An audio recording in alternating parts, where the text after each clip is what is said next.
तो चलिए अगली खबर इंदौर से आपको बताएं, जहां संघ प्रमुख मोहन भागवत का बड़ा बयान सामने आया है। भारत कभी भविष्यवाणियों को गलत साबित कर रहा है। जी हाँ, कहा है ज्ञान, कर्म और भक्ति का दर्शन देश को आगे बढ़ा रहा है। हम एक बार बटे थे, अब फिर से एक करेंगे, संघ प्रमुख ने कहा है। तर्क और शास्त्रार्थ में भारत कभी पीछे नहीं रहा। दुनिया आस्था पर चलती है, भारत आस्था और तर्क की भूमि है। निजी स्वार्थ और अहंकार को बताया संघर्ष की जड़। तो खबर आपको बता रहे हैं, जहां संघ प्रमुख मोहन भागवत का बड़ा बयान सामने आया है और उन्होंने कहा है कि हम कभी बटे थे, अब एक हो रहे हैं। ज्ञान, कर्म और भक्ति का दर्शन देश को आगे बढ़ा रहा है।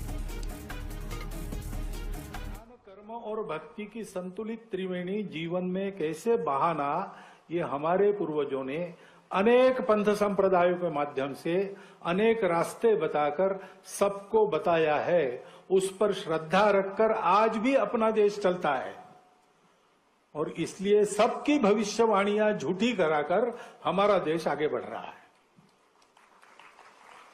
चर्चिल ने कहा था तुम टिकोगे नहीं, स्वतंत्र हो जाओगे तो बच जाओगे, वो नहीं हुआ।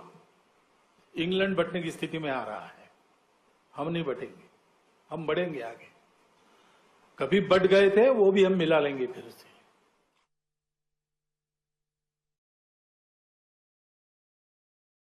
महेश मिश्रा ज्यादा जानकारी के लिए हमारे साथ इंदौर संवाददाता जुड़ चुके हैं।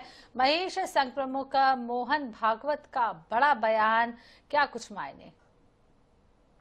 देखिए, साफ तौर पर उन्होंने ये एक बहुत स्पष्ट संकेत दिया है कि पूरी दुनिया में जो चल रहा है और इन उथल पुथल के बीच में भारत कैसे स्टेबल है, भारत में कैसे इसके पहले 3000 साल तक के पूरी, उन्होंने जिक्र किया कि भारत ने 3000 साल तक के पूरी दुनिया को लीड किया। उन 3000 सालों के दौरान कहीं कोई विवाद नहीं हुआ।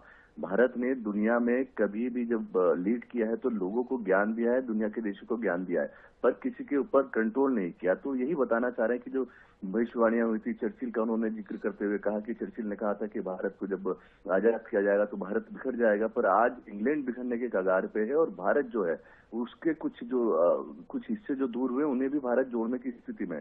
तो वो ये बताना चाह रहे हैं, जो इसका अर्थ निकाला जाना चाहिए कि किस तरीके से भारत इन विषम परिस्थितियों में पूरी दुनिया के लिए एक आस्था बन सकता है, एक वो दिशा देने का काम कर सकता है और किस तरीके से भारत और भारतीयता दुनिया के लिए बेहतर है। जी बहुत बहुत शुक्रिया महेश, तमाम जानकारी देने के लिए।